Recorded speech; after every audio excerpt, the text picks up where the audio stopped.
राम राम शेतकरी मित्र, तुमचा मित्र दौलत विष्णू बारापात्रे यूट्यूब चॅनलवर तुमचं स्वागत करत आहे। आता सागरवन गव्हाचा विचार जर केला तर जवळपास मी 20 वर्षापासून सागरवन हे गहू नेहमी वापरत असतो।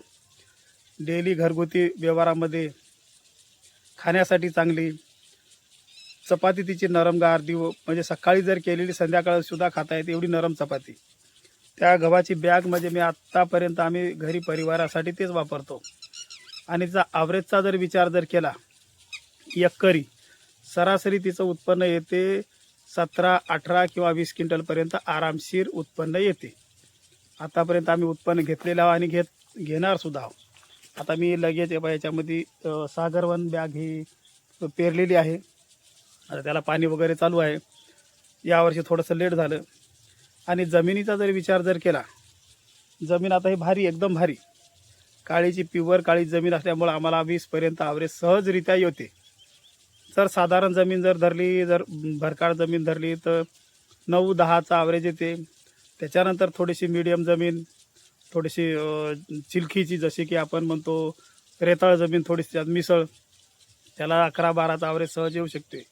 पण काळीच्या जमीनमध्ये जास्तीत जास्त काळीच्या जमीनमध्ये 18 ते 20 क्विंटल आरामशीर गहू उत्पन्न येते।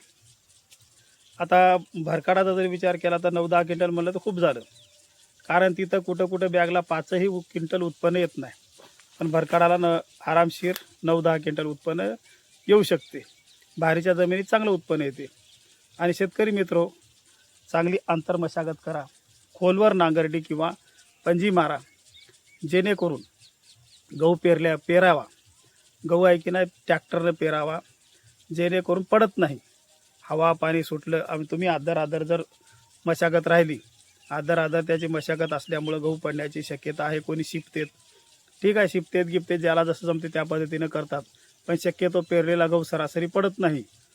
पण शेवटला आता तुमचे 5 पाणी जरी दिले तरी 5 पाण्यात सहजरित्या हे गहू येऊ शकते। बाकीच्या गव्हाला 7 पाणी 6 पाणी असे लागतात, पण या गव्हाला 7 पाणी गरज नाही, 5 पाण्यातही येते। 7 पाणी 5-6 पाणी दिले तर खूपच चांगलं। आणि सागरवनचा जर विचार जर केला तर याचा ज्याची ओंबी जवळपास याच्यामध्ये एका ओंबीमध्ये, आता ही ओंबी जवळपास 6 इंच आसपास राहते। त्या ओंबीमध्ये 120 ते 150 दाणे आरामशीर निघतात, ज्याच्यामुळं ॲव्हरेज कधी घटणार नाही, ॲव्हरेज जास्त प्रमाणात येणार, उत्पन्नात घट होणार नाही। आणि विशेष करून याला महत्त्वाचं म्हणजे सुरुवातीपासून नियोजन जर विचार जर केला तर सागरवनला स्टार्टिंगला आपण म्हणतो की एक लिओशिन लावा। लिओशिननं फुटवे काढते, सुरुवातीला पेरते वेळेस चांगली पद्धतीने त्याची लिओशिन लावून घ्या।